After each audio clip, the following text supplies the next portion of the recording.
In extra time of the 1966 World Cup final, England's Geoff Hurst received the ball from the right, turned and struck a shot towards the German goal. With the keeper beaten, the ball cannoned down from the crossbar, hit the ground and bounced back into the air whence it was headed away by a German player.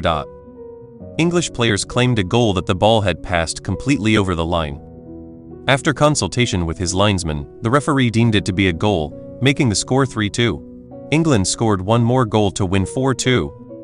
It's one of England's most important goals, helping the Three Lions win what is their only major trophy to date. But for 58 years, Geoff Hurst's strike in the 101st minute of the 1966 World Cup final has been shrouded in debate.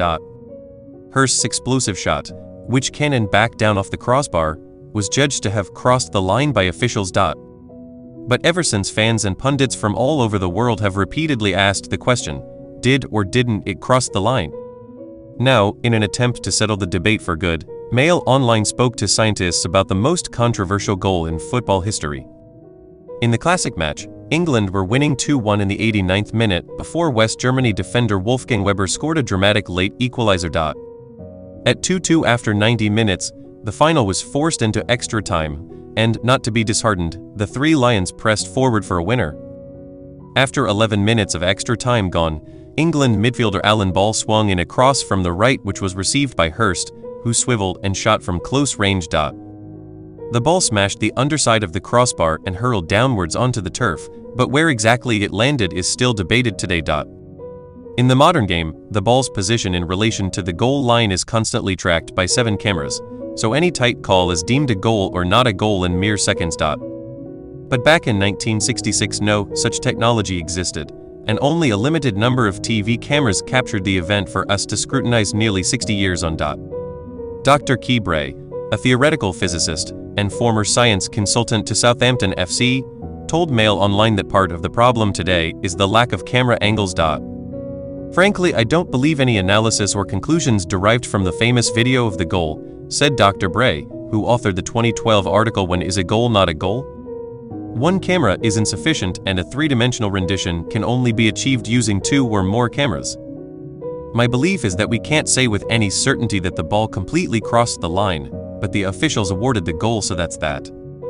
In the mid-1990s, Ian Reid and Andrew Zisserman at the University of Oxford's Department of Engineering Science published a paper tackling what they called arguably the best-known and most controversial goal in football history.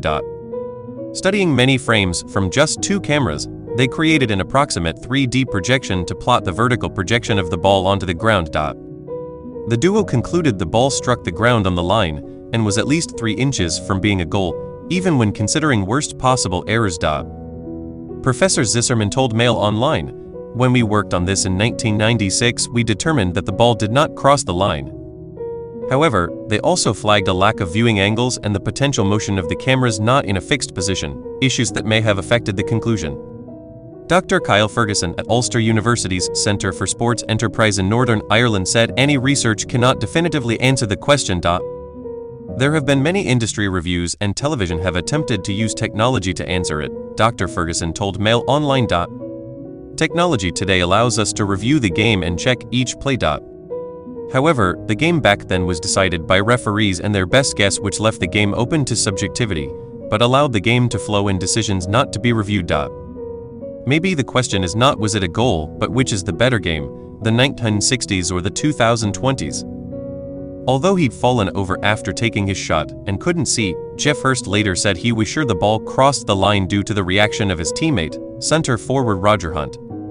Hunt, who was about 5 yards away and facing the goal with a good view of the ball, instantly threw his arms in the air to indicate a goal instead of trying to put in the rebound.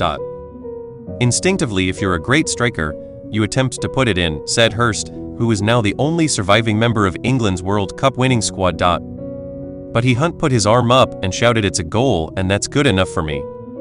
Hurst, of course, went on to score one more goal in the match, and remains the only man to have scored a winning hat-trick in a World Cup final.